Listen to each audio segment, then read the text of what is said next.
Pekabaran pada hari Sabat ini berbicara tentang undang-undang hari Minggu dan hubungannya dengan Trinitas, serta tahap-tahap yang perlu kita ketahui dari kedua hal tersebut. Kita akan banyak baca kutipan teristimewa dari tulisan Roh Nubuat.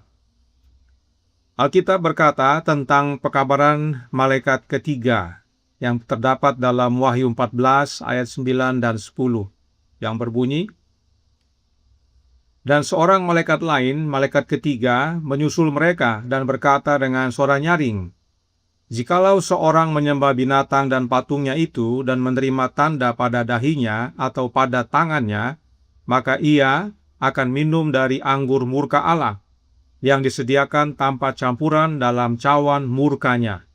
Dan ia akan disiksa dengan api dan belerang di depan mata malaikat-malaikat kudus dan di depan mata anak domba." Kita semua sudah belajar bahwa binatang itu adalah kepausan dan patungnya adalah hari Minggu. Mari kita baca The Douay Catechism tahun 1649 yang disusun dan ditulis oleh Henry Tuberville. Kita baca dari bab 24, pertanyaan nomor 11 tentang hari Minggu. Dikatakan, apa itu hari Minggu atau hari Tuhan pada umumnya? Jawab, itu adalah hari yang dipersembahkan oleh para rasul untuk menghormati Trinitas yang Maha Suci dan untuk mengenang bahwa Kristus bangkit dari kematian pada hari Minggu, mengirimkan Roh Kudus pada hari Minggu, dan oleh karenanya hari Minggu disebut hari Tuhan. Itu juga disebut hari Minggu dari denominasi Romawi kuno, Dies Solis, hari matahari, yang mana hal itu menjadi kudus. Gereja Katolik menjelaskan bahwa hari Minggu dipersembahkan untuk menghormati Trinitas yang Maha Suci, dan hari Minggu itu berasal dari denominasi Romawi kuno yang mereka sebut dengan Dies Solis. Dies Solis artinya hari matahari, yang menjadikan hari Minggu itu menjadi kudus. Hari Minggu menjadi kudus karena untuk menyembah Dewa Matahari. Itulah asal muasal berbakti pada hari Minggu, dan hari Minggu adalah untuk menyembah Trinitas. Gereja Katolik mempunyai ensiklopedia yang namanya Fuente Catholic Encyclopedia. Dikatakan di sana, nama dan perubahan hari. Minggu adalah nama hari pertama dalam seminggu. Diadopsi oleh orang Kristen pertama dari kalender Romawi. Dalam bahasa Latin, Dies Solis, hari matahari. Disebut demikian karena didedikasikan untuk penyembahan matahari. Jadi hari Minggu didedikasikan untuk menyembah matahari, dan Gereja Katolik menyatakan bahwa Dies Solis itulah, yaitu agama Romawi kuno, yang menjadikan hari Minggu itu kudus. Kemudian Roh Nubuat dalam Patriarchs and Prophets halaman 760 paragraf 1 menyatakan, bangsa Israel di dalam penyembahan mereka kepada patung anak lembu itu mengaku sedang berbakti kepada Allah.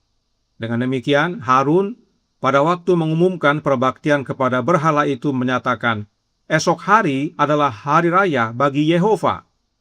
Mereka bermaksud untuk menyembah Allah sebagaimana bangsa Mesir menyembah Osiris dengan memakai lambang sebuah patung.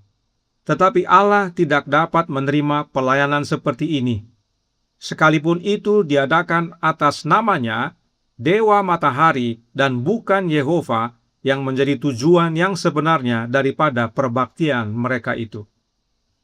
Jadi, meskipun bangsa Israel dalam kemurtadannya menyatakan mereka menyembah Yehova, yang adalah Allah Bapa, namun dengan menyembah patung anak lembu emas itu, bukan Yehova, bukan Allah Bapa yang Israel sembah, tetapi menyembah Dewa Matahari. Karenanya ada benang merah yang menghubungkan kemurtadan di Gunung Sinai sampai sekarang, yaitu adanya penyembahan Dewa Matahari. Berikut bagannya. Penyembahan anak lembu emas adalah untuk menyembah Dewa Matahari. Lalu, hari Minggu adalah untuk menyembah Dewa Matahari. Dan akhirnya, hari Minggu didedikasikan untuk menyembah Trinitas. hari Minggu tersebut menjadi kudus karena untuk penyembahan dewa matahari, Dies Solis. Karenanya berdasarkan fakta-fakta ini, penyembahan anak lembu emas berhubungan erat dengan Trinitas. Artinya, kejatuhan yang sama dapat terjadi kepada umat-umat Allah di zaman akhir ini dan bahkan sudah terjadi. Perhatikan fakta-fakta berikut ini yang diterbitkan tahun 1894. Ditulis oleh M.A. Kellogg dalam Review and Herald tanggal 20 November 1864. Kita baca halaman 730. M.A. Kellogg berkata, perlu juga diperhatikan bahwa liga ini, liga apa itu? Liga Kepatuhan Hari Minggu Internasional. Di tahun 1894 sudah ada.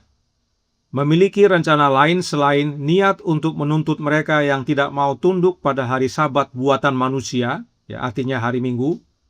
Mungkin mereka akan menuntut orang-orang yang tidak percaya pada Trinitas. Ya. Jadi tidak hanya menuntut orang-orang yang tidak tunduk pada hari Minggu, mungkin mereka juga akan tuntut orang-orang yang tidak percaya Trinitas.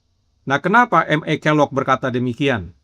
Kita baca masih dalam halaman yang sama, dia tulis, doktrin Trinitas dan kekudusan hari Minggu adalah dua ajaran ortodoks yang sangat menggugah selera pelayanan. Jika semua orang wajib menerima yang satu, tidak ada alasan yang baik mengapa semua orang tidak wajib menerima yang lain. Di tahun 1894, Gereja Advent menerbitkan artikel ini. Artinya, Gereja Advent melalui perwakilannya di Review and Herald memahami bahwa pemeliharaan hari Minggu berhubungan dan tidak dapat dipisahkan dengan Trinitas. Dan ini salah satu bukti bahwa Gereja Advent pada waktu itu tidak percaya Trinitas. Nah, dalam tulisan lainnya, Gereja Katolik menyatakan, Gereja Katolik menyatakan dalam ucatholic.com/saint/Holy Trinity Sunday, disebutkan di sana, perayaan Trinitas Maha Kudus dapat dianggap sebagai ucapan syukur gereja, kami memujimu ya Allah. Bagi kita yang belum familiar, Gereja Katolik itu mempunyai acara khusus yang disebut dengan Trinity Sunday. Ada hari-hari Minggu tertentu mereka merayakan Trinitas. Dan itu dikatakan sebagai ucapan syukur, kami memujimu ya Allah, dan atas semua berkat Natal dan Paskah. Karena misteri ini merupakan sintesis dari Natal, Epifani, Paskah, Kenaikan, dan Pentakosta. Perayaan ini yang jatuh pada hari Minggu pertama setelah Pentakosta, seharusnya mengingatkan kita bahwa sebenarnya setiap hari Minggu dikhususkan untuk menghormati Trinitas Maha Kudus. Bahwa setiap hari Minggu disucikan dan dikuduskan bagi Allah Trinitas. Masih dalam artikel yang sama, Gereja Katolik menekankan, Bapa menciptakan dan menetapkan kita. Pada hari pertama dalam seminggu, Ia memulai pekerjaan penciptaan. Anak menebus kita. Minggu adalah hari Tuhan, hari kebangkitannya. Roh Kudus menguduskan kita, menjadikan kita baiknya. Pada hari Minggu, Roh Kudus turun ke atas jemaat yang masih muda. Oleh karena itu, Minggu adalah hari Trinitas Maha Kudus. Karenanya sangat jelas bahwa Trinitas dan pengudusan hari Minggu tidak bisa dipisahkan. Hal itu seperti dua sisi mata uang. Sementara itu, di sisi lain, Paus Francis almarhum berkata dalam tulisannya yang dia beri judul Dio il mondo che verrà, yang artinya God and the world to come, atau Allah dan dunia yang akan datang. Dalam tulisannya, Paus Francis berkata, kita dapat menyembuhkan ketidakadilan dengan membangun tatanan dunia baru, ya, New World Order, yang berdasarkan solidaritas. Pertanyaannya adalah, solidaritas yang mana yang Paus Francis maksudkan? Kita baca surat ensikliknya yang diterbitkan tahun 2015 atau 5 tahun sebelumnya. Ini terbit tahun 2020. Paus Francis berkata dalam halaman 175, Allah telah menanamkan nilai-nilai tersebut dalam diri mereka sejak penciptaan. Artinya nilai solidaritas itu.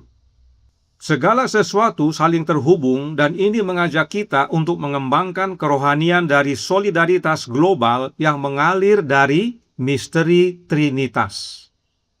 Jadi, solidaritas yang dimaksudkan oleh Paus Francis dalam menciptakan tatanan dunia baru adalah yang mengalir dari Trinitas. Dan Trinitas dengan hari Minggu tidak dapat dipisahkan. Karenanya, solidaritas global yang mengalir dari Trinitas sudah pasti berhubungan dengan hari Minggu. Paus yang sebelumnya juga menyatakan yang serupa, Paus Benedik. Dia menyatakan dalam tulisannya yang diterbitkan tahun 2008 bulan 5 tanggal 3. Bisa lihat dalam link yang kami tampilkan di bagian bawah. Dia berkata, namun demikian, solidaritas yang mengikat keluarga manusia dan tingkatan-tingkatan pendukung yang memperkuatnya dari dalam harus selalu ditempatkan dalam cakrawala kehidupan misterius Allah Trinitas. Bandingkan dengan Yohanes 5:26 dan Yohanes 6 ayat 57. Di mana kita merasakan kasih yang tak terkatakan yang dimiliki oleh pribadi-pribadi yang setara, meskipun tetap berbeda. Bandingkan dalam Summa Theologiae halaman 42.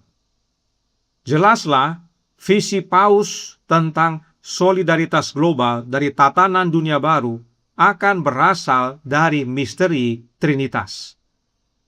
Ya, Benedik dengan Francis menyatakan yang serupa. Bagaimana dengan Paus Leo XIV, Paus yang sekarang sedang menjalankan fungsinya? Pada tahun 2025, tepatnya di bulan November tanggal 23, diadakanlah perayaan 1700 tahun Konsili Nisea tahun 325. Di tahun 2025 adalah 1700 tahun sesudah peristiwa konsili itu. Ini adalah perayaan pertama. Selama ini tidak ada perayaan untuk Konsili Nisea 325 ini, tidak ada. Inilah perayaan pertama yang dilakukan. Dan dilakukan 1700 tahun kemudian, ya, luar biasa. Kalau kita mau hubung-hubungkan, ada juga yang disebut dengan Project 2025, ya. Kalau yang sudah mengikuti perkembangan, tahun 2022 dikeluarkan sebuah dokumen yang disebut dengan Project 2025. Nah, di tahun 2025 ini Paus Leo XIV merayakan perayaan Konsili Nisea 325 yang pertama. Nah, berikut yang Paus Leo XIV sampaikan dalam pidatonya yang dia beri judul Kesatuan Iman. Ya. Pada tahun suci ini, yaitu tahun 325, yang didedikasikan untuk tema Kristus, harapan kita merupakan suatu kebetulan yang penuh berkah bahwa kita juga merayakan peringatan 1700 tahun Konsili Ekumenis Nisea pertama, yang pada tahun 325 memproklamirkan pengakuan iman kepada Yesus Kristus, Anak Allah. Inilah inti dari iman Kristen. Bahkan hingga hari ini, dalam setiap perayaan Ekaristi Minggu, kita melafalkan Credo Nisea Konstantinopel. Bagi yang belum familiar, Credo Nisea diputuskan dalam Konsili Nisea tahun 325 dan Konstantinopel adalah credo yang ditetapkan tahun 381. Credo Nisea lebih kepada Trinitas dan alamiah Kristus, dan Konsili Konstantinopel lebih menekankan tentang Allah Roh Kudus. Jadi pada waktu dikatakan kita melafalkan Credo Nisea Konstantinopel, itu sama dengan melafalkan Credo Trinitas. Pengakuan iman yang menyatukan semua umat Kristen. Ya, perhatikan, Paus Leo katakan, melafalkan Credo Nisea Konstantinopel adalah pengakuan penyatuan semua umat Kristen. Di masa-masa sulit yang kita alami selama ini, di tengah begitu banyak kekhawatiran dan ketakutan, ancaman perang dan kekerasan, bencana alam, ketidakadilan dan ketidakseimbangan yang serius, serta kelaparan dan penderitaan yang diderita oleh jutaan saudara dan saudari kita, Credo ini memberi kita harapan. Credo yang mana? Credo Nisea Konstantinopel, yaitu Credo Trinitas. Itulah yang memberi harapan, sebab itulah yang menyatukan semua umat Kristen. Artinya, kesatuan iman bagi umat Kristen adalah Credo Nisea Konstantinopel, yang adalah Trinitas. Perhatikan kalimat berikutnya, Paus Leo berkata, Sahabat-sahabatku, saya mengajak Anda semua untuk membiarkan kebenaran mendasar ini meresapi perenungan Anda. Bukan hanya dalam arti bahwa prinsip-prinsip solidaritas, ya, ingat ini, dan subsidiaritas tanpa diragukan lagi diperkaya oleh kepercayaan kita pada Trinitas. Tetapi khususnya dalam arti bahwa prinsip-prinsip ini berpotensi menempatkan pria dan wanita pada jalan untuk menemukan takdir supranatural mereka yang pasti. Pesan solidaritas dari 3 paus yang terakhir adalah sama, yaitu bahwa solidaritas global berasal dari Trinitas. Dan itulah takdir keselamatan, atau disebut sini takdir supranatural. Dan jangan lupa, Trinitas dan hari Minggu adalah satu, tidak dapat dipisahkan. Karenanya kesatuan iman, solidaritas global, berhubungan erat dengan pemeliharaan hari Minggu. Itu sebabnya akan muncul undang-undang hari Minggu. Sebab itu dikatakan, itu semua untuk kebaikan banyak orang. Common good. Ya. Nah, Alkitab berkata dalam Wahyu 13 ayat 17 yang berbunyi, dan tidak seorang pun yang dapat membeli atau menjual selain daripada mereka yang memakai tanda itu, yaitu nama binatang itu atau bilangan namanya. Versi King James lebih baik sebab dikatakan tanda itu, the mark, atau or the name, nama binatang itu, the name of the beast, or atau the number of his name, atau bilangan namanya. Jadi tanda atau nama atau bilangan. Kata atau artinya tidak perlu menerima ketiganya. Cukup satu, maka semua sama. Sudah memenuhi syarat. Kecuali dikatakan tanda dan nama dan bilangan. Ini semua harus diterima dulu, baru sama. Tetapi kalau atau cukup salah satu, maka sama. Syarat sudah terpenuhi. Nah, mengapa kita perlu ingatkan hal ini? Kita sudah bahas ini dalam Pekabaran 911. Mari kita baca kembali pernyataan Gereja Advent dari Biblical Research Institute yang ditulis oleh George W. Ray, yang dia beri judul Adventist atau Seventh Day Adventist. Ditulis bulan Mei tahun 2000. Diterbitkan dan ada dalam link yang kami tampilkan di bagian bawah.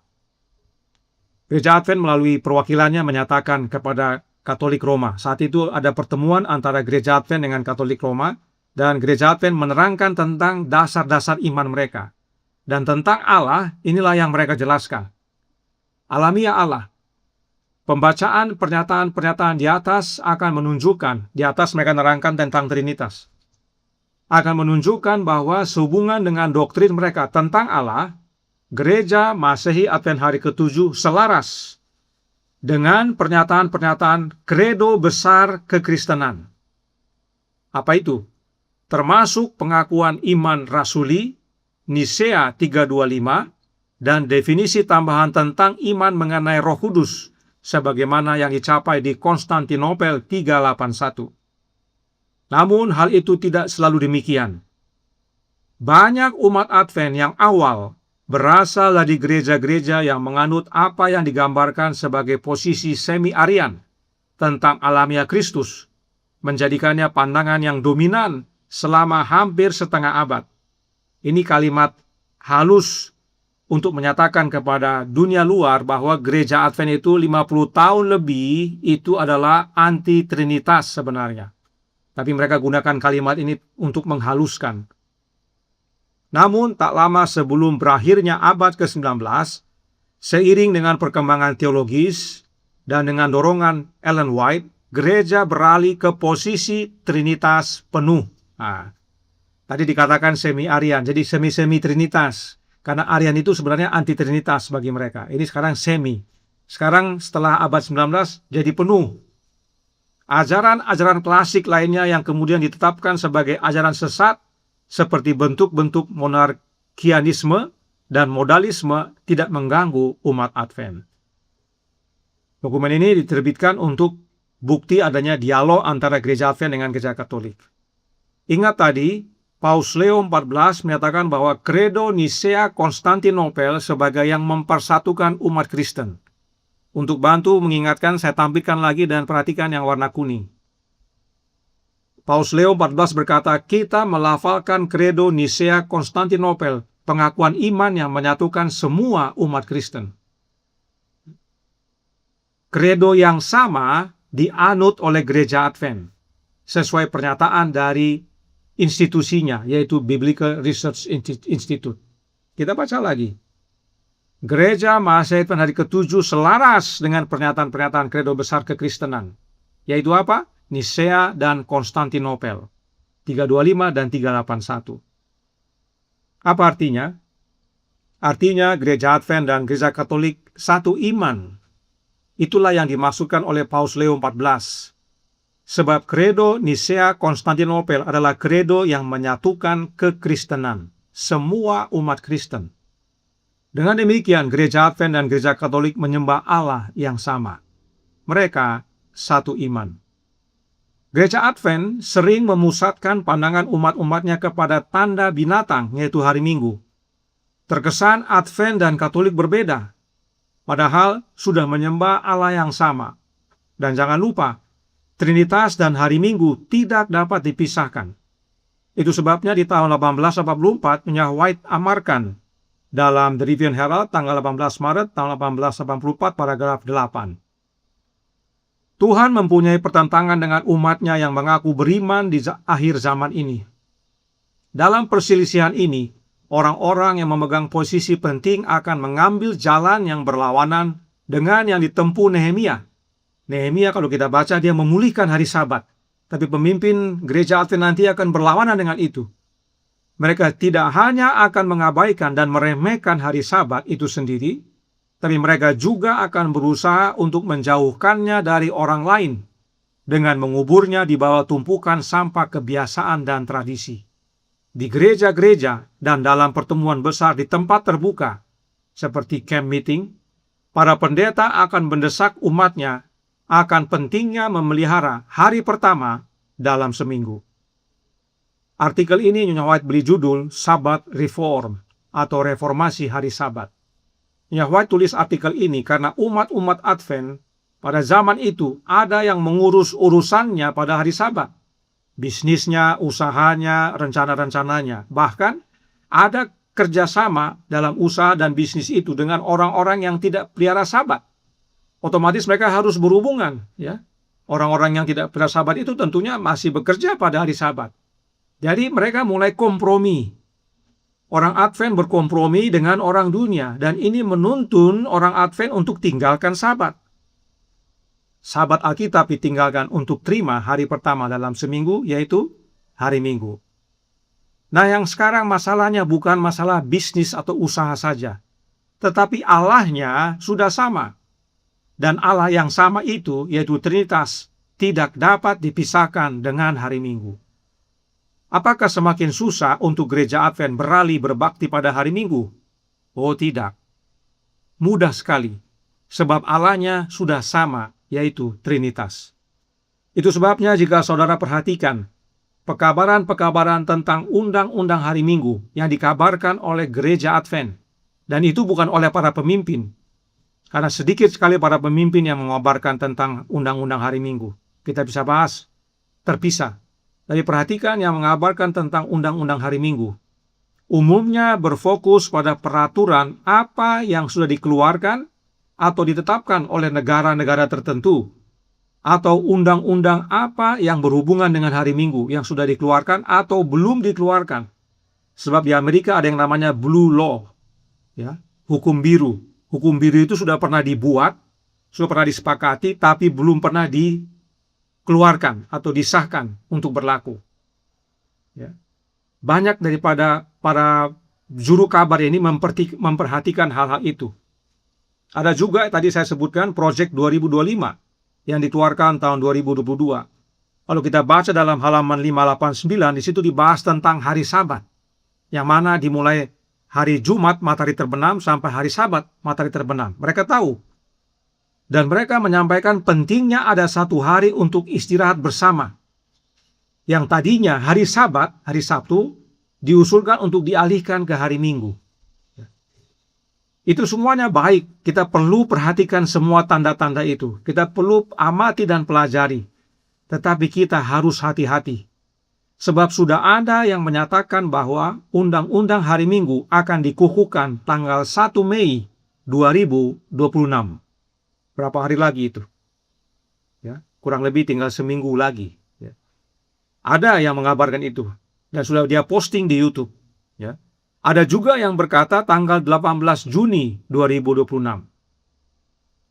Ini tantangan bila mana kita hanya fokus kepada apa yang terjadi di negara-negara, peraturan, undang-undang, dokumen, dan sebagainya.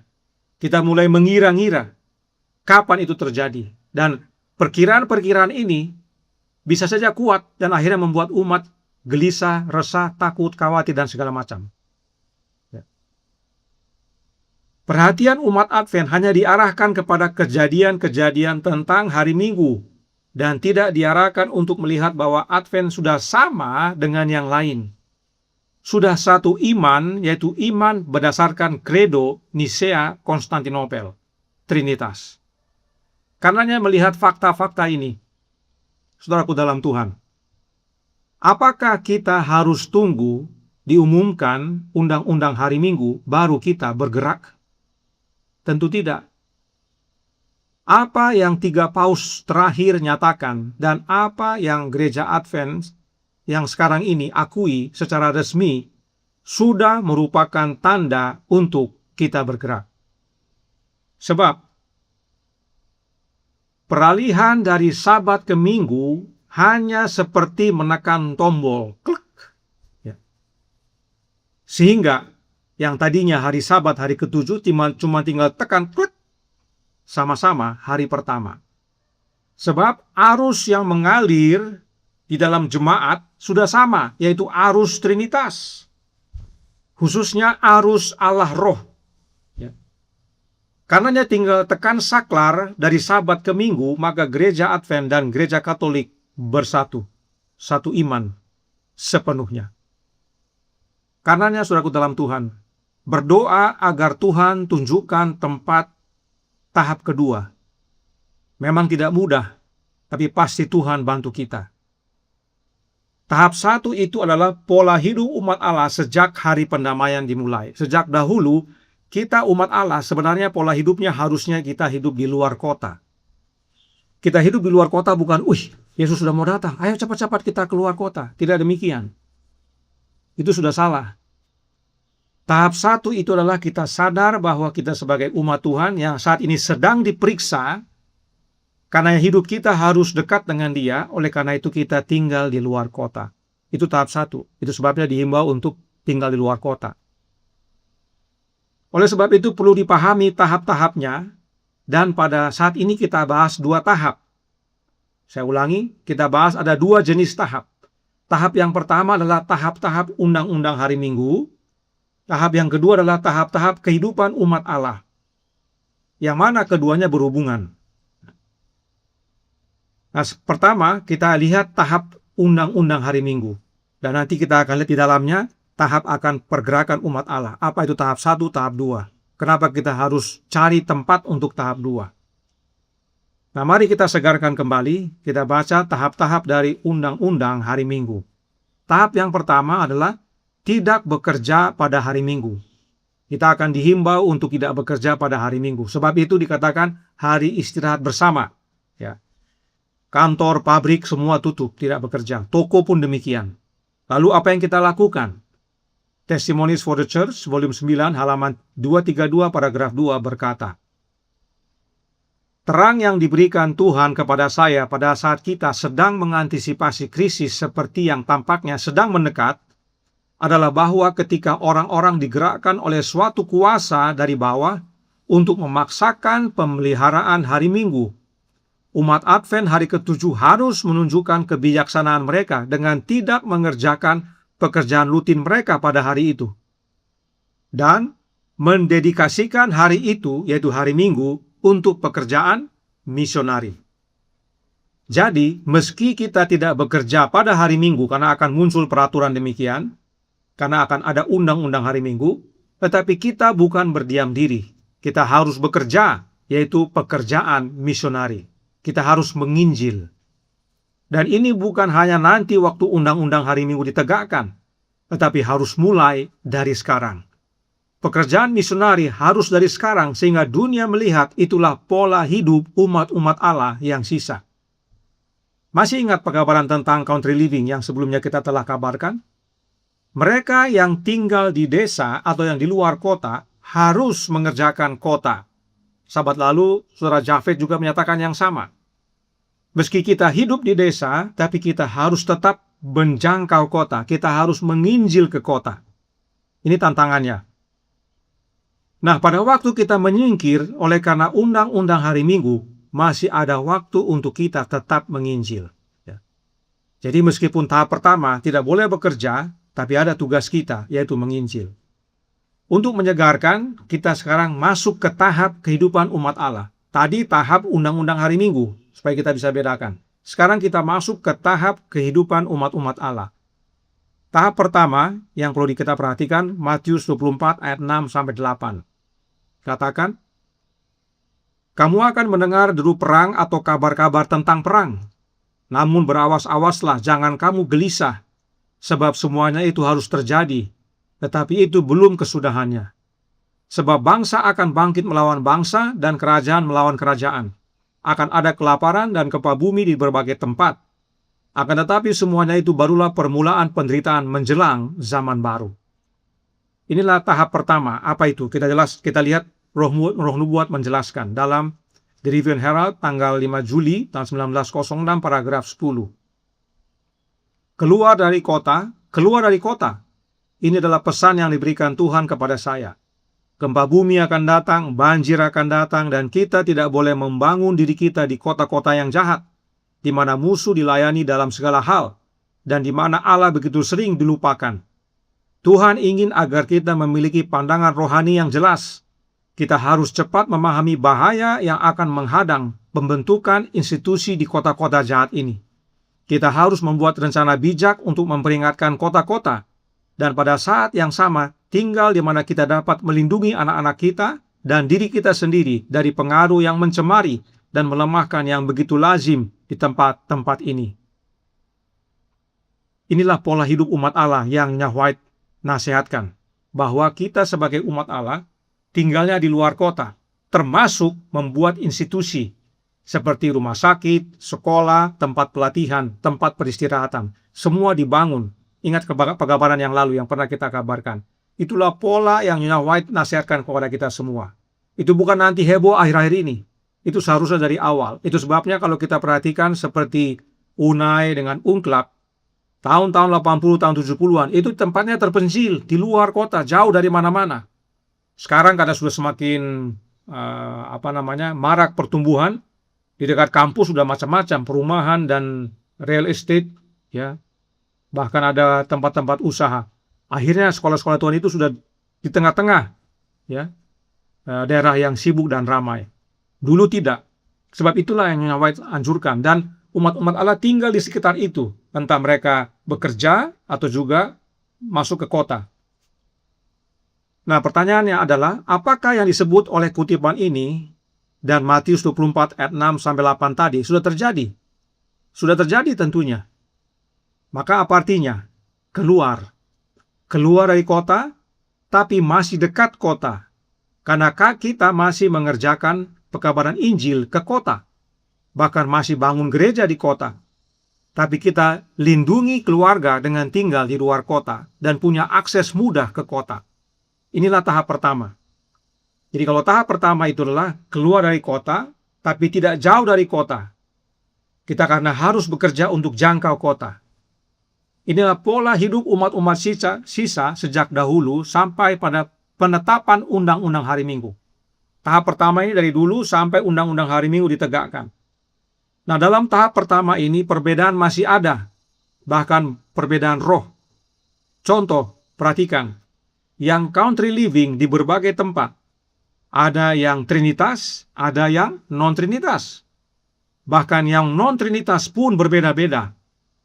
Ada yang merayakan hari raya, ada yang menggunakan nama-nama kudus, ada yang sabat lunar, lunisolar, macam-macam. Sementara yang Trinitas, Advent Trinitas, juga ada berbeda-beda. Ada yang mission, ada yang metro, ada yang Davidian, semua country living, ya. Ada yang country living orang-orang ini. Ada macam-macam aliran dalam tahap pertama ini. Tetapi dalam tahap kedua tidak bisa lagi demikian. Kenapa? Kita baca dalam suratnya nomor 11 tahun 1890 paragraf 10. Tuhan telah menunjukkan kepada saya dengan jelas bahwa patung binatang itu akan didirikan sebelum pintu kasihan ditutup. Karena itu akan menjadi ujian besar bagi umat Allah yang melaluinya takdir kekal mereka akan diputuskan. Roh nubuat berkata, kita tidak tahu kapan pintu kasihan ditutup. Karenanya, kita juga tidak tahu kapan patung binatang itu didirikan atau undang-undang hari Minggu. Tetapi melihat tanda-tanda, kita dapat rasakan waktunya semakin dekat. Dan bila mana undang-undang hari Minggu ditegakkan, maka tidak lama sesudah itu pintu kasihan ditutup. Karenanya, ya, jika nasib semua orang sudah ditentukan karena pintu kasihan sudah ditutup, apakah kita yang menyingkir bisa berbeda-beda roh? Tentu tidak bisa lagi. Yang menyingkir oleh karena undang-undang hari Minggu harus satu roh.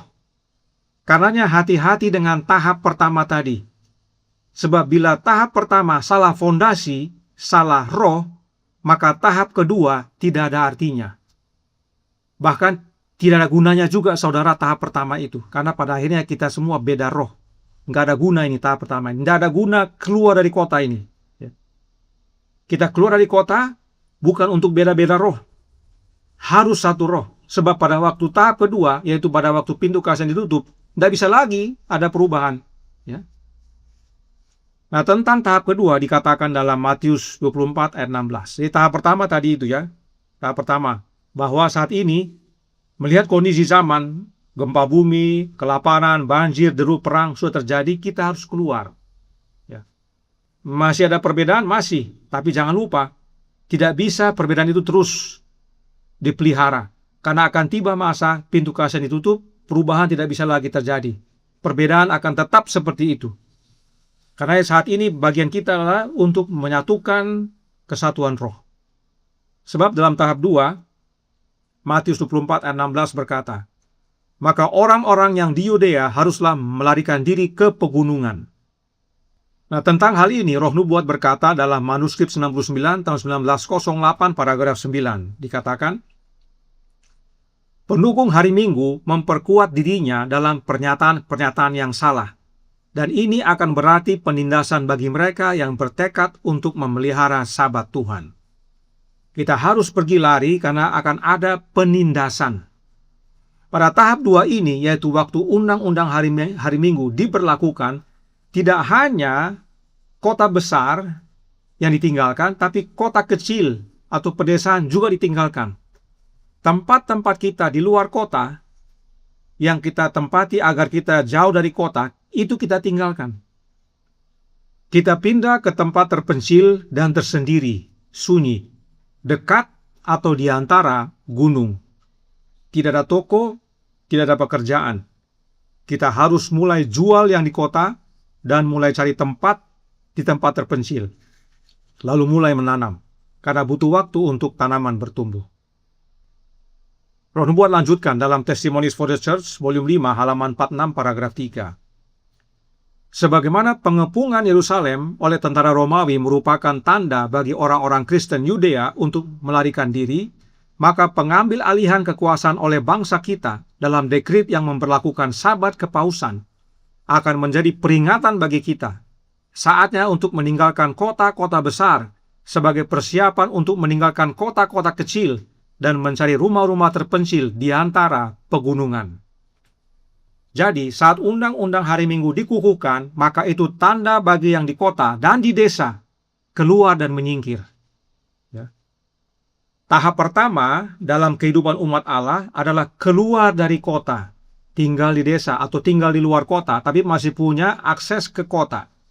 Dalam tahap 2 ini, yaitu pada waktu undang-undang hari Minggu ditegakkan, baik yang di kota kalau masih ada, demikian juga yang di desa, dua-duanya ini keluar.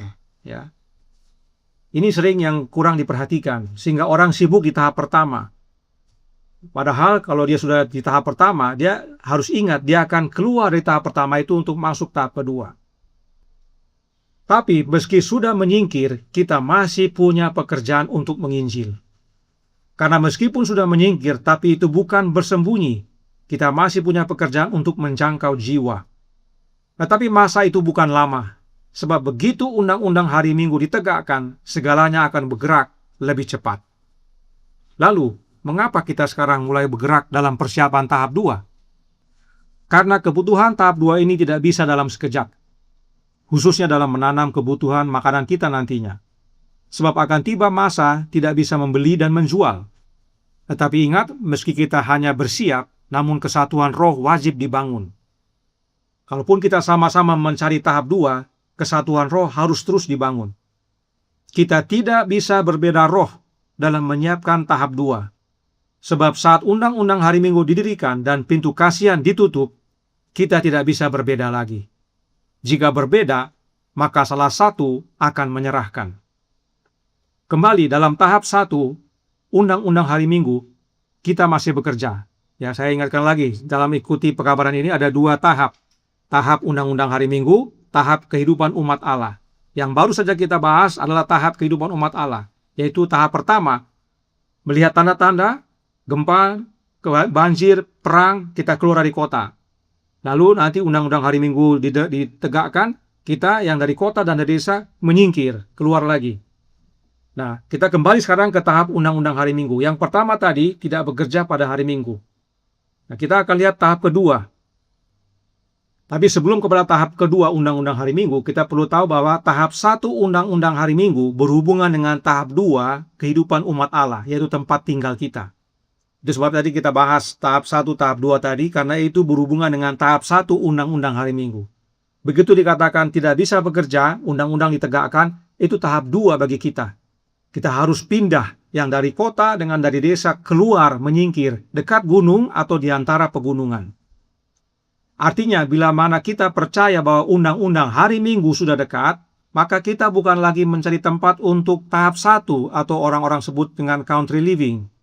Tapi tahap 2 yaitu dekat pegunungan atau di antara pegunungan.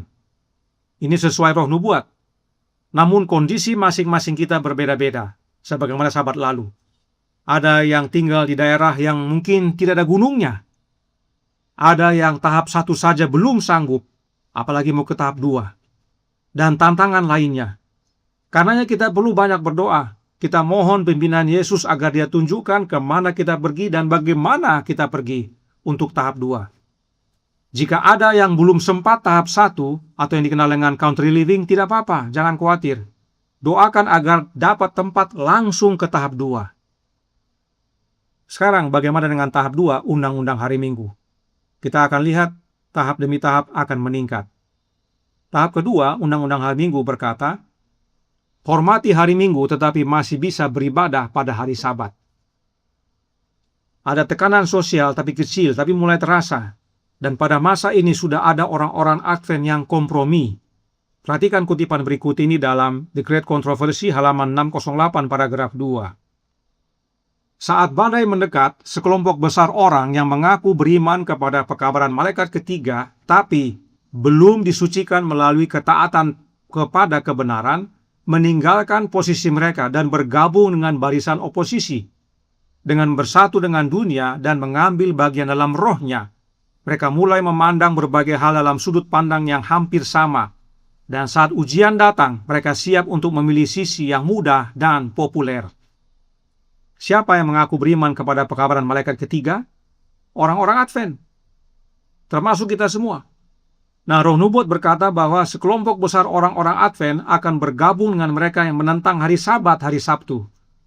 Minyak White tidak tulis sekelompok kecil, tapi sekelompok besar. Artinya banyak.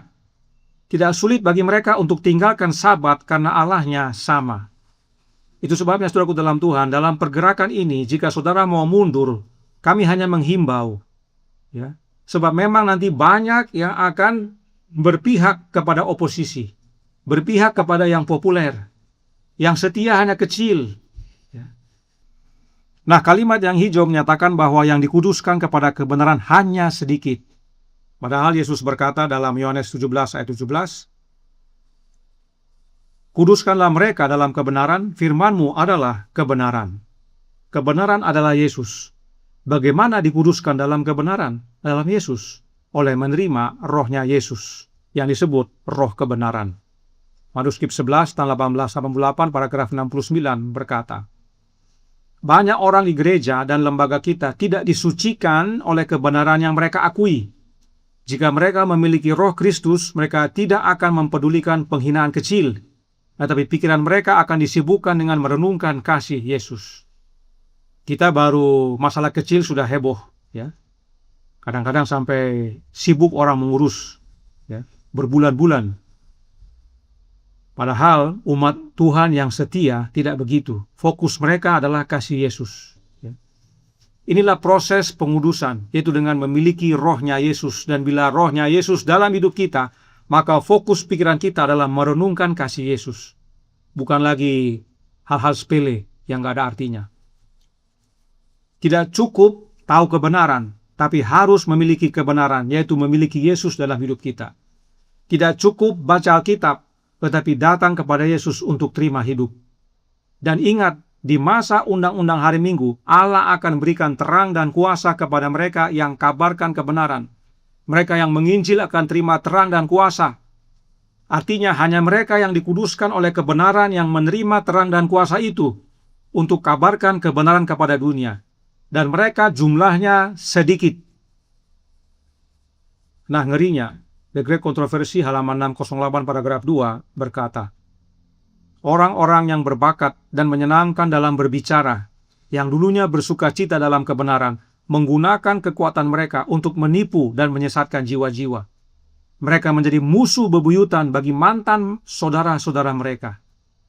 Ketika para pemelihara Sabat dibawa ke pengadilan untuk mempertanggungjawabkan iman mereka, orang-orang murtad ini adalah agen setan yang paling efisien untuk memutarbalikkan fakta dan menuduh mereka, dan dengan laporan dan sindiran palsu untuk menghasut para penguasa untuk melawan mereka. Ini buktinya lebih banyak yang akhirnya berkompromi dan hanya sedikit yang setia. Serta jangan ikuti pembicara hebat, pengkhotbah hebat, guru-guru dan pendeta-pendeta hebat, semua hebat-hebat. Sebab belum tentu yang diajarkan benar, terlebih mereka malah yang akan menjadi lawan kita. Berdasarkan kutipan ini, mereka malah yang memutarbalikkan fakta dan memberikan laporan palsu guna menghasut para penguasa. Tapi banyak umat Advent malah yang andalkan pembicara, guru, pendeta. Kita harus mengerti kebenaran bagi diri sendiri, dan guru kita yang kompeten adalah rohnya Yesus. Kita diingatkan untuk andalkan Yesus, dan hanya Dia. Nah, untuk tahap 2 ini, tahap 2 dari undang-undang hari Minggu, ada yang mengajarkan bahwa jangan melakukan ibadah pada hari Sabat. Maka itu akan memicu tahap 3 nanti katanya. Tapi Roh Nubuat berkata dalam Testimonies for the Church volume 9 halaman 233 paragraf 1. Hari Minggu dapat digunakan untuk melaksanakan berbagai pekerjaan yang akan menghasilkan banyak hal bagi Tuhan. Pada hari Minggu, pertemuan di tempat terbuka dan pertemuan di pondok dapat diadakan. Pekerjaan dari rumah ke rumah dapat dilakukan. Mereka yang menulis dapat mengabdikan hari itu untuk menulis artikel mereka. Bila memungkinkan, adakan kebaktian keagamaan pada hari Minggu. Jadikan pertemuan-pertemuan ini sangat menarik. Jadi Roh Nubuat anjurkan untuk ada ibadah hari Minggu. Ada kegiatan hari Minggu, kegiatan untuk bagi Tuhan. Tapi bukan bergabung dengan Babel rohani. Namun buat ibadah sendiri dan ajarkan kebenaran. Sebab memang hari Minggu kita bekerja, yaitu jangkau jiwa. Apakah dengan begini Babel rohani senang? Oh tidak. Dalam halaman 232 paragraf 4, buku yang sama berkata, bila mereka melihat kita menyibukkan diri dengan mengunjungi jemaat di hari Minggu dan membukakan kitab suci bagi mereka, mereka akan tahu bahwa tidak ada gunanya mereka berusaha menghalangi pekerjaan kita dengan membuat hukum-hukum hari Minggu. Ya. Jadi meski kita beribadah pada hari Minggu, tapi mereka tahu, yaitu para penegak undang-undang hari Minggu itu, kita berbakti hari Minggu bukan karena turut undang-undang, tapi karena akan muncul larangan berbakti pada hari Sabat, bahkan akan denda serta penjara. Bukan hanya itu. Tapi karena kita punya tugas untuk menjangkau jiwa, meskipun undang-undang sudah ditegakkan, masih ada kesempatan untuk menjangkau jiwa. Nah, kenapa pada akhirnya mereka melihat bahwa motif kita bukan sesuai dengan mereka punya motif, dan mereka mulai melakukan penindasan? Karena mereka anggap umat-umat yang sisa ini menentang Allah. Ya. Sebab mereka mayoritas. Mereka merasa mereka lah yang benar, yang kecil inilah yang salah. Karenanya hati-hati bila mengandalkan kebenaran karena jumlah anggota. Dan ingat penjelasan berikut ini dalam Wahyu 13 ayat 16 dan 17 tadi. Kita baca. Dan ia menyebabkan sehingga kepada semua orang, kecil atau besar, kaya atau miskin, merdeka atau hamba, diberi tanda pada tangan kanannya atau pada dahinya, dan tidak seorang pun yang dapat membeli atau menjual selain daripada mereka yang memakai tanda itu nama binatang itu atau bilangan namanya. Perhatikan kembali, mereka yang bisa membeli atau menjual adalah mereka yang memakai tanda atau nama atau bilangan. Tidak perlu tiga-tiganya, cukup satu. Salah satu kita punya, kita bisa menjual dan membeli. Jadi sering fokus umat Allah diarahkan kepada tanda saja, padahal tidak hanya tanda. Kata atau yang seringkali tidak diperhatikan, menyatakan tidak perlu memiliki semuanya. Cukup terima satu, maka kita sudah terima tanda binatang itu. Mengapa kita perlu ulangi ini? Karena entah di dahi, entah di tangan. Artinya tidak perlu keduanya. Kita atau siapapun yang menerima akan ikut Babel rohani. Mereka tahu salah, tapi mereka tetap buat. Kenapa? Karena ada tekanan dan ancaman. Jadi entah di tangan atau di dahi, yang penting salah satu kena, maka itu sama saja. Itu sebabnya Roh Nubuat berkata dalam The Great Controversy halaman 607 paragraf 1. Ketika pertentangan meluas ke bidang-bidang baru dan pikiran orang-orang dipanggil kepada hukum Allah yang tertindas, yaitu khususnya hari Sabat, setan mulai bergerak. Kuasa yang menyertai pekabaran itu hanya akan membuat marah mereka yang menentangnya. Para pendeta akan mengerahkan upaya yang hampir tak tertandingi untuk menutup terang itu agar tidak menyinari jemaat mereka. Bayangkan. Terus, dengan segala cara yang mereka miliki, mereka akan berusaha untuk menekan pembahasan tentang pertanyaan penting ini. Gereja memohon bantuan kekuatan sipil yang kuat, dan dalam upaya ini para penganut agama Katolik dan Protestan bersatu. Ketika gerakan untuk menegakkan hari Minggu menjadi lebih berani dan tegas, hukum akan diberlakukan terhadap para pemeluk perintah Allah. Dalam skala kecil hal ini sudah terjadi. Terutama kita yang di Timika sudah alami bagaimana gereja, khususnya gereja Advent yang sekarang ini, memohon bantuan kekuatan sipil. Melaporkan kita kepada polisi, supaya polisi menahan kita, memeriksa kita, memulangkan pembicara-pembicara kita. Secara kecil sudah terjadi. Dan inilah yang menuntun kepada tahap ketiga dari undang-undang hari Minggu. Ya. Tahap pertama tidak boleh bekerja. Tahap kedua, masih boleh beribadah pada hari Sabat, tapi sudah mulai diperhatikan.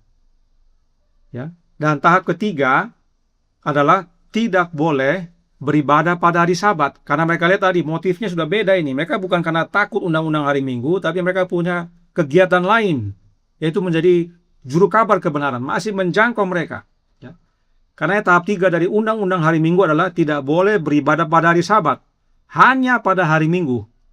Ya, jika melanggar dikenakan denda dan bahkan hukuman penjara. Ini tahap-tahap undang-undang hari Minggu.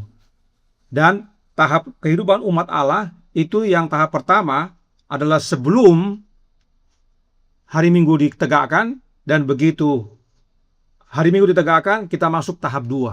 Ya.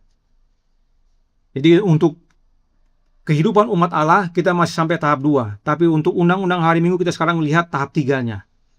Kita harus berbakti pada hari Minggu, kalau tidak, kena denda atau penjara. Roh Nubuat berkata dalam The Great Controversy halaman 601 paragraf 1. Mereka akan diancam dengan denda dan hukuman penjara, dan beberapa akan ditawari posisi berpengaruh dan penghargaan serta keuntungan lainnya sebagai bujukan untuk meninggalkan iman mereka. Namun jawaban mereka yang teguh adalah, tunjukkan kepada kami dari firman Allah kesalahan kami. permohonan yang sama yang diajukan oleh Luther dalam situasi yang serupa. Apakah ada hasil dari tekanan yang semakin kuat ini? Oh, ada. Jadi meskipun kita ditekan semakin kuat, tapi umat Allah tidak takut. Oleh karena itu akan semakin kuat lagi. Dalam paragraf yang sama dikatakan, mereka yang didakwa di pengadilan memberikan pembelaan yang kuat terhadap kebenaran. Ya, sebagaimana Luther tadi.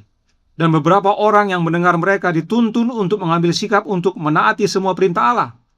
Ini pentingnya kita belajar kebenaran, menghidupkan kebenaran itu, karena pada waktu kita diadili, kita masih bisa bersaksi, dan bahkan mereka yang mendengar kesaksian kita dituntun mengambil sikap untuk menuruti semua perintah Allah. Artinya bertobat. Dengan demikian, terang akan dibawa ke hadapan ribuan orang yang jika tidak demikian tidak akan mengetahui apapun tentang kebenaran ini. Jadi aniaya itu harus dibangkitkan. Itulah yang Roh Nubuat nyatakan. Kalau tidak, pekabaran tidak meluas. Salah satu yang membuat meluas adalah dengan adanya aniaya, ya, diperiksa di pengadilan. Dan kita perlu pahami itu kebenaran, hidupkan itu kebenaran, sehingga jadi kesaksian dan orang bisa lihat banyak yang bertobat. Inilah hasilnya, meski umat sisa dianiaya, tapi oleh karena keteguhan mereka akan kebenaran dan hukum Allah, terang terpancar kepada banyak orang. Dan hanya orang yang ambil waktu untuk belajar dan merenungkan yang dapat berdiri teguh. Mereka yang hanya ikut-ikutan akan tergoncang keluar. Mereka akan mundur dengan sendirinya. Karena mereka tidak berakar. Apalagi jika hanya ikut-ikutan pendeta atau guru hebat. Jika idola saudara ikut Babel, maka saudara pasti ikut Babel. Karena andalkan manusia. Kita tidak perlu takut dipersalahkan. Dan kita minta mereka buktikan dari Alkitab. Dan salah satu tekanan di tahap 3 ini adalah tidak dapat berjual beli. Testimonies for the Church, volume 5, halaman 152, paragraf 2. Keputusan akan segera dikeluarkan yang melarang orang-orang untuk membeli atau menjual dari siapapun kecuali dia yang mempunyai tanda binatang. Ini sebagaimana Wahyu 13 ayat 16 dan 17 tadi. Jadi dalam tahap 3 ini ada larangan berbakti pada hari Sabat. Jika melanggar ada denda dan dipenjara dan tidak boleh jual beli. Namun umat sisa tetap teguh dan tidak undur. Maka masuklah ke tahap 4 dari undang-undang hari Minggu, yaitu apa? Hukuman mati. Alkitab berkata dalam Wahyu 13 ayat 15 yang berbunyi, dan kepadanya diberikan kuasa untuk memberikan nyawa kepada patung binatang itu, sehingga patung binatang itu berbicara juga dan bertindak begitu rupa sehingga semua orang yang tidak menyembah patung binatang itu dibunuh.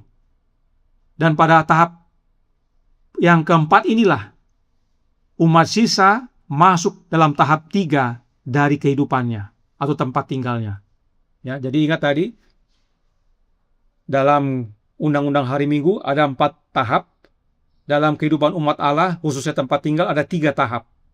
Tahap pertama adalah sebelum undang-undang hari Minggu. Sebelum yang 4 ini, itu tahap pertama. Itu yang kita sebut dengan country living. Orang-orang dari dulu udah himbau untuk keluar karena sudah muncul di mana-mana. Gempa bumi, kelaparan, banjir, perang, udah ada di mana-mana. Bagian kita adalah tinggal di luar kota, tapi jangkau kota.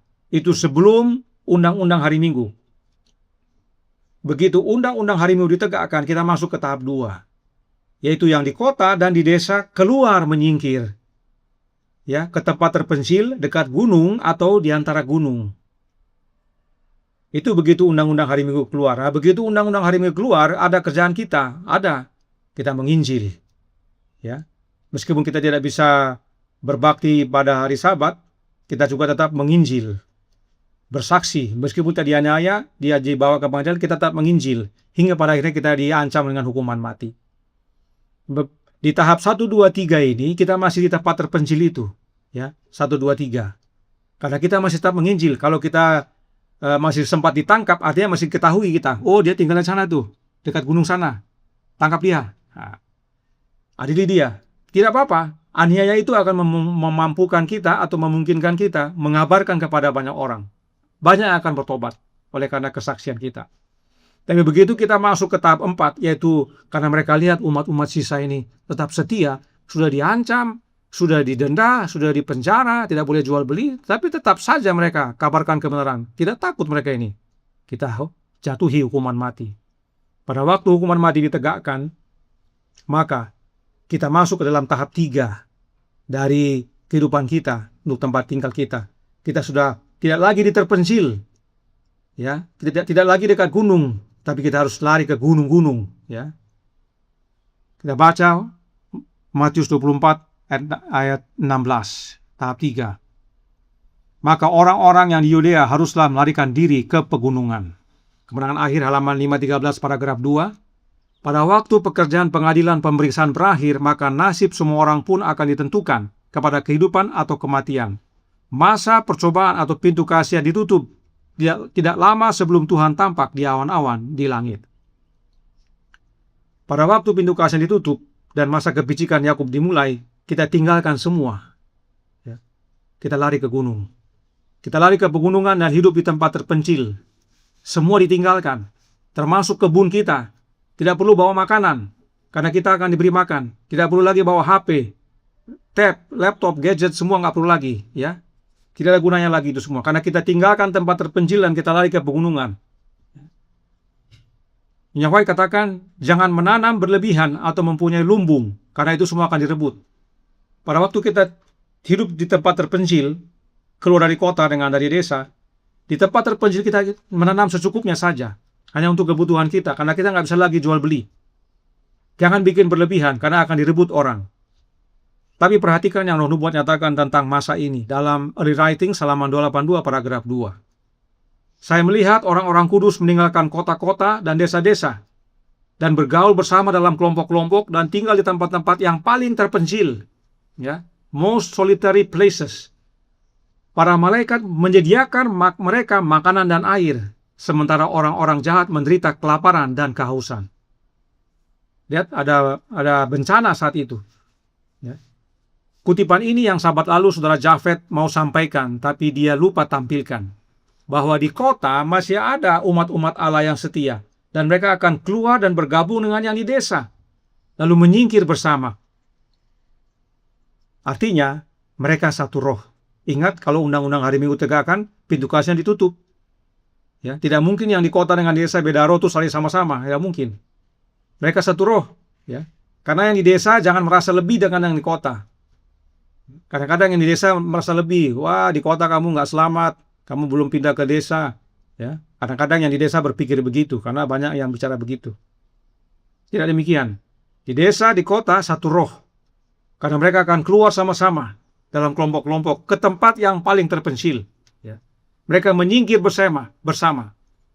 Itu sebabnya, saudaraku dalam Tuhan, khususnya bagi anggota PPAYB, fokus kita di tahun 2026 ini adalah kesatuan roh, dipimpin oleh Roh Allah.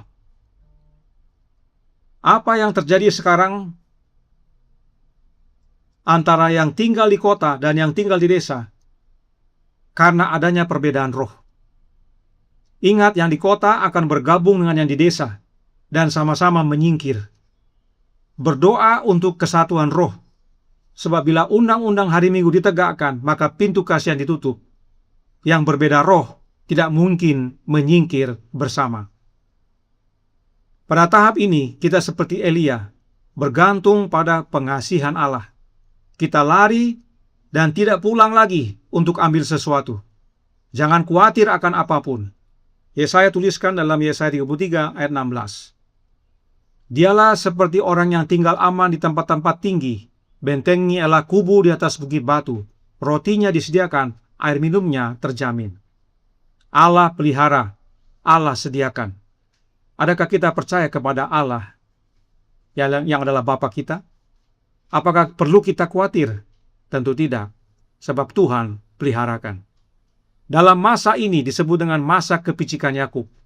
Dan meskipun umat yang sisa alami masa kesusahan yang belum pernah terjadi sebelumnya, tapi dunia alami lebih lagi, sebab ada 7 tulah terakhir yang mereka alami. Perhatikan perbandingannya berikut ini dalam The Great Controversy halaman 604 paragraf 2. Sungguh menakutkan masalah yang akan dihadapi dunia ini. Para penguasa bumi yang bersatu untuk berperang melawan perintah-perintah Allah akan menetapkan bahwa semua orang, kecil atau besar, kaya atau miskin, merdeka atau hamba, Wahyu 13 dan 16, akan menyesuaikan diri dengan adat istiadat gereja dengan memelihara hari Sabat yang palsu. Semua orang yang menolak untuk menaatinya akan dikenai hukuman perdata, dan akhirnya akan dinyatakan bahwa mereka layak dihukum mati. Di sisi lain, hukum Allah yang memerintahkan hari istirahat Sang Pencipta menuntut ketaatan dan mengancam murka terhadap semua orang yang melanggar perintah-perintahnya. Sederhananya, umat sisa hanya menghadapi hukuman manusia. Tetapi Babel rohani yang menyembah Allah Trinitas dan memelihara hari Minggu, yang menolak hukum Allah, akan menghadapi hukuman Allah. Mereka akan minum cawan murka Allah tanpa campuran. Alkitab berkata dalam Matius 10 ayat 28, "Dan janganlah kamu takut kepada mereka yang dapat membunuh tubuh, tapi yang tidak berkuasa membunuh jiwa. Takutlah terutama kepada Dia yang berkuasa membinasakan baik jiwa maupun tubuh di dalam neraka." Babel rohani hanya bisa bunuh tubuh umat sisa, tapi tidak bisa bunuh jiwa umat sisa. Tapi Allah akan binasakan Babel rohani, baik tubuh dan jiwa mereka. Binasa total dan kekal. Nah, tentang mereka yang alami masa kepicikan Yakub dikatakan dalam Rewriting halaman 36 paragraf 2. Ini kutipan terakhir. Suatu perintah keluar untuk membunuh orang-orang saleh, yang menyebabkan mereka berseru siang dan malam meminta kelepasan. Inilah yang disebut masa kepicikan Yakub. Maka semua orang saleh berseru dengan roh yang sangat menderita dan dilepaskan oleh suara Allah.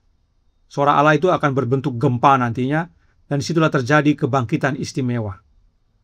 Sebelum kita akhiri, saya ulangi kembali. Undang-undang hari Minggu ada 4 tahap. Ini tahap undang-undang hari Minggu. Begitu undang-undang hari Minggu ditegakkan, tidak boleh bekerja pada hari Minggu. Kita harus hormati hari Minggu, tapi masih bisa berbakti pada hari Sabat. Tapi mereka lihat motifnya orang-orang ini beda, bukan karena takut. Akhirnya mereka paksa, hanya hari Minggu berbakti, tidak boleh lagi hari Sabat. Itu tahap ketiga. Ya, kalau melanggar, didenda, dipenjara, tidak boleh jual beli.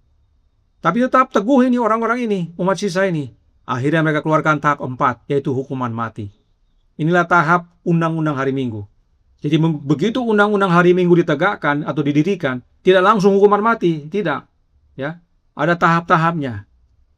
Nah, di lain daripada ini, ada tahap kehidupan umat Allah, atau yang saya sering bilang tahap tempat tinggal. Tahap pertama adalah sebelum undang-undang hari Minggu. Ya. Tahap pertama adalah sebelum undang-undang hari Minggu. Kita diminta untuk tinggal di luar kota, atau sekarang istilahnya hidup di pedesaan. Tapi pekerjaan kita menjangkau kota. Ya. Tidak sibuk dengan tanaman saja, tidak sibuk dengan ternak. Kita harus sibuk dengan jiwa. Tapi begitu undang-undang hari Minggu ditegakkan, kita masuk tahap 2. Ya. Yaitu orang yang di kota dan orang yang di desa mulai bersiap untuk tempat terpencil. Ya. Kita harus bersiap untuk tempat terpencil. Dan bahkan dengan pekabaran pada Sabat pagi ini, undang-undang hari Minggu tidak perlu kita tunggu ditegakkan. Kenapa? Karena dasar daripada penegakan undang-undang hari Minggu adalah Trinitas. Gereja Advent dengan Gereja Katolik sudah sama-sama menyembah Trinitas yang sama. Itu tanda bagi kita dari sekarang sudah mulai siapkan tempat di tahap 2. Bukan tahap 1 lagi, tahap 2. Masing-masing kita berdoa untuk tahap 2. Di tempat terpencil yang mana ya Tuhan? Saya tidak mampu Tuhan, tolong saya. Mungkin ada teman yang bisa tolong saya. Mungkin saya bisa sama-sama dengan keluarga ini, keluarga itu. Karena pada waktu kita di tahap 2 nanti, ya, tadi saya lupa sampaikan, di tahap 2 nanti tidak bisa sendiri-sendiri. Tadi dikatakan berkelompok-kelompok mereka. Kita harus ada saling menguatkan, saling menolong.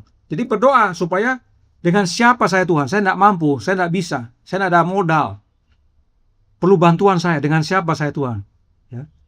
Yang mampu juga berdoa, Tuhan tunjukkan siapa yang perlu kami bantu. Karena yang di kota dengan di desa sama nanti, ya, sama-sama keluar. Nah, itu tahap 2. Nah, tahap 2 kita cari tempat. Nah, tahap 3 daripada tempat tinggal adalah begitu tahap keempat undang-undang hari Minggu, yaitu dijatuhkannya hukuman mati. Tahap ketiga adalah kita lari ke gunung, bersembunyi di goa atau ke tempat yang lebih terpencil lagi, tidak bisa dijangkau. Oleh karena itu semua kita tinggalkan. Kita hidup bergantung sepenuhnya kepada pemeliharaan Allah. Jadi ada 4 tahap undang-undang hari Minggu, ada 3 tahap kehidupan umat Allah, yaitu tempat tinggalnya. Tahap 1 sebelum undang-undang hari Minggu, tahap 2 dan 3 sesudah undang-undang hari Minggu. Ya. Itu perlu diingat, supaya masing-masing kita mulai sekarang berdoa, khususnya berdoa untuk kesatuan roh. Mereka berseru siang dan malam. Bagaimana mereka berseru? Berdoa, mereka tidak teriak-teriak. Ya. Mereka berdoa dengan roh yang sangat menderita. Dan teladan ini bukan nanti, tapi dari sekarang kita harus mulai. Kita harus rajin berdoa. Kita bersyukur kita punya program berdoa. Setiap hari kita ada kelompok-kelompok untuk mendoakan umat-umat Allah. Setiap Sabat pertama kita doa bersama. Kita harus tingkatkan berdoa agar kesatuan roh menjadi bagian kita. Sebab penindasan akan muncul dan akan bertahap semakin meningkat. Ada satu pesan baik dari seorang pendeta Advent yang masih Trinitas. Tapi dia sempat mengkaji Trinitas dan akui bahwa ada perubahan di tahun 1981 yang dilakukan oleh GC. Ya, bukan di GC Session, tapi dalam rapat tahunan GC. Masih ingat nama pendetanya? Pendeta David Gates. Ya. Dia sempat membawakan pekabaran tentang Trinitas. Dan dia akui itu. Karena dia merupakan bagian daripada GC saat itu. Dia tahu itu terjadi. Nah, ada kalimat yang dia sampaikan yang baik bagi kita. Dia berkata begini, pekabaran bahwa undang-undang hari Minggu akan ditegakkan akan membuat orang-orang Advent akan bangun. Artinya pekabaran undang-undang hari Minggu akan membangunkan orang-orang Advent. Tapi sayangnya ada yang tidak memiliki minyak, dia bilang. Dan mereka akan mencari minyak itu, dan mereka tidak akan mendapatkannya. Terlambat. Jika undang-undang hari Minggu tiba, maka sudah terlambat untuk bersedia. Kenapa? Karena pintu kasihan ditutup. Dunia sudah siap untuk undang-undang hari Minggu. Amerika sudah siap untuk undang-undang hari Minggu. Paus terlebih lagi sudah siap untuk undang-undang hari Minggu. Semua sudah bersiap untuk undang-undang hari Minggu. Tetapi umat-umat Allah tidak bersiap, tidak bersedia. Itulah yang beliau sampaikan dan saya setuju dengan beliau. Kita seringkali sibuk dengan berita undang-undang hari Minggu. Kita sibuk dengan pekabaran tentang undang-undang hari Minggu. Kita sibuk dengan pekabaran nubuatan tentang undang-undang hari Minggu. Tapi apakah kita sudah bersiap akan minyak itu? Karenanya persediaan kita yang paling utama bukan hanya mengetahui akan fakta-fakta ini, tapi untuk memiliki minyak itu. Kita mengamati tanda-tanda zaman bukan untuk menjadi heboh, tapi untuk semakin tekun berjaga, bersedia dan berdoa. Inilah fokus pekabaran Sabat ini. Bukan untuk bikin heboh, tapi agar kita semua melihat waktunya sudah semakin singkat. Allahnya sudah sama. Lalu apa susahnya untuk harinya menjadi sama? Itu sebabnya waktunya sudah semakin singkat. Sebab untuk mengubah hari itu seperti hanya tekan saklar saja. Klik. Tinggal tekan tombol. Dunia sudah siap. Bagaimana dengan kita? Penting untuk berdoa agar Tuhan tunjukkan tempat tahap 2. Tapi terlebih penting lagi untuk berdoa untuk minyak. Kita harus banyak berdoa agar Tuhan pimpin kita dalam tahap demi tahap. Entah tahap untuk tempat tinggal, entah tahap dalam undang-undang hari Minggu. Tapi kita harus lebih banyak lagi berdoa untuk minyak. Berdoa pribadi, berdoa keluarga dan kelompok. Waktunya semakin singkat. Berjagalah dan bersedia. Jangan tunggu undang-undang hari Minggu ditegakkan baru bergerak. Trinitas adalah tandanya. Advent dan Katolik menyembah Trinitas yang sama. Itulah tanda kita bergerak ke tahap 2. Namun, jangan lupa, kita harus satu roh. Rohnya Yesus. Itulah minyak.